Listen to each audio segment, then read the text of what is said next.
Good morning! Ngayong araw nga na ito ay gagawa ako ng cookies. So actually gagawa din ako ng cake pero inuna ko tong cookies kasi mas kailangan kasing ilagay yung cookie dough sa ref para mas tumigas and yon kinabukasan ko siya lulutuin kasi the more na matigas yung cookie dough ay mas maganda yung outcome niya. Magiging chewy and crunchy. So itong cookies nga pala na gagawin ko ay requested to ng ibibigay ko doon sa aming pupuntahan kasi ay yung unang gumawa ako ng cookies, unang tikip niya ay nagustuhan niya yung lasa ng aking cookies. So, kaya naman, pupunta ulit kami doon and ito na lang yung naisipan kong ipasalubong. And syempre, after ma-mix, syempre, madikit. So, hindi mo talaga yan siya mapoportion. So, ang ginagawa ko ay pagkatapos ko ma-mix yung dark chocolate and everything, ay tinatakpan ko ng plastic yung nasa ibabaw, tapos another cloth para hindi siya mag-dry. Tapos, inilalagay ko muna siya sa ref for like 1 to 2 hours. Kailangan lumamig siya and magtumigas yung butter. Kasi yung butter yung nagpapaano dyan yung madulas, malagkit, madikit. So, ma-portion mo lang siya ng maayos kapag galing siya nirest mo muna siya sa ref ng 1 hour to 2 hours. So, mas madali siyang i-divide. So, 50 grams nga pala yung size ng aking cookie. And after nito, nilalagay ko siya sa container and nilalagay ko siya sa freezer.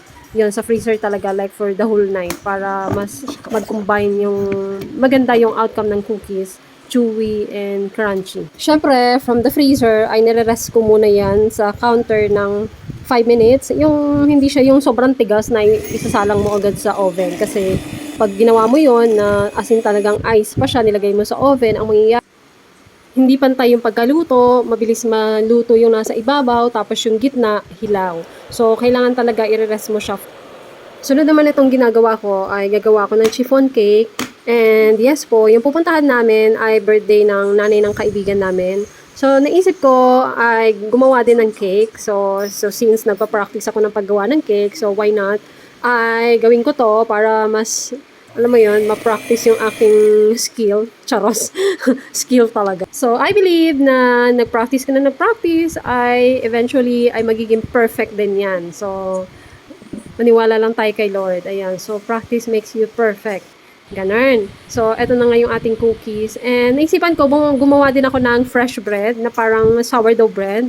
And niluto ko siya sa freshly baked bread. Sa cast iron. Ayan. So, talagang pinag-investan ko talagang bumili ng cast iron para lang sa tinapay na ganito. Kasi gusto kong makagawa ng tinapay na ganito. Yung parang may pabitak sa taas, tapos looks crunchy yung nasa taas niya, tapos malambot inside, ganon.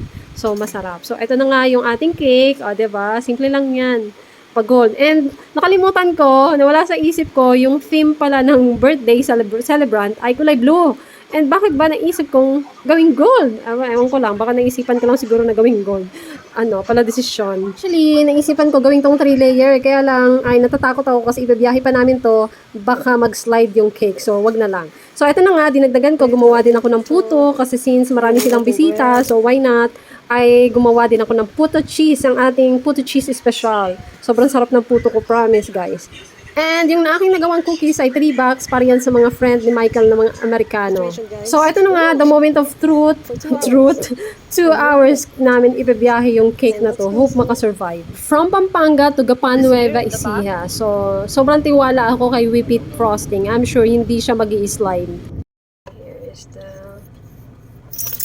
We're here. 11 a.m. Nakarating na nga kami dito sa birthday celebrant. And syempre kami ang pinakauna, first honor. Ayun. So ito si Casey, dahil nga sobrang init, ay, ayan, mas feel niya dyan sa sahig. Ayan, papalamig siya.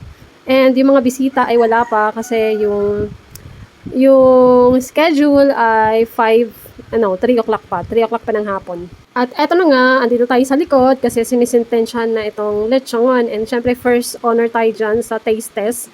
And masarap ang balat. Sarap ang balat ng lechon. Very crunchy.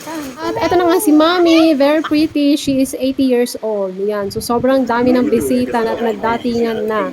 And syempre, inantay pa nilang bumaba ang araw kasi sobrang init ngayon dito sa Philippines. Celebration kasi syempre gabi na yan natapos and alam nyo naman hindi pwedeng mag-drive si Michael ng gabi. So very thankful kami sa aming new friend na nagpatuloy sa amin ng overnight stay doon sa kanilang extra room, and thank you so much Vanji and Bob. And sobrang nice ng bahay nila, sobrang ganda and sobrang laki, as in namangha talaga ako. As in yayamanin, in fairness, ang laki ng house. Meron kaming aso na si Casey and hindi naman yan pwedeng iwanan namin and alam niyo naman na parang anak yan ni Michael.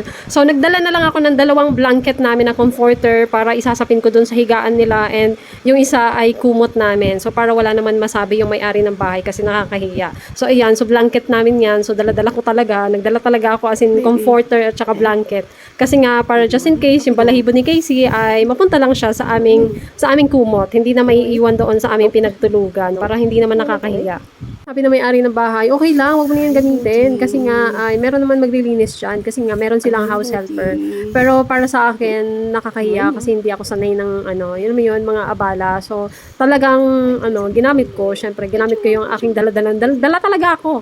Aking daladalang comforter at blanket. Kasi nga, ay, meron nga kaming aso. So, ayun na nga, kinabukasan, ito yung half ng bahay nila. Actually, nahiya ako mag-video kasi syempre, hindi ako nakapag-ask ng permission, So, syempre, hindi ko na i-cover buong bahay kasi nakakahiya. So, yun yung bahay nila and meron silang swimming pool. So, malalaking aso, 2, yun yung nasa dog cage. And sobrang laki ng bahay nila as in, para siyang mansion. Ganun. Nga, nakauwi na kami dito sa bahay and binigyan kami ni Sheila. Thank you, Sheila. Binigyan niya ako ng napakaraming mushroom kasi yung kapatid niya ito yung business ng kapatid niya, mushroom. And syempre, nagbigay din siya ng watermelon. Thank you.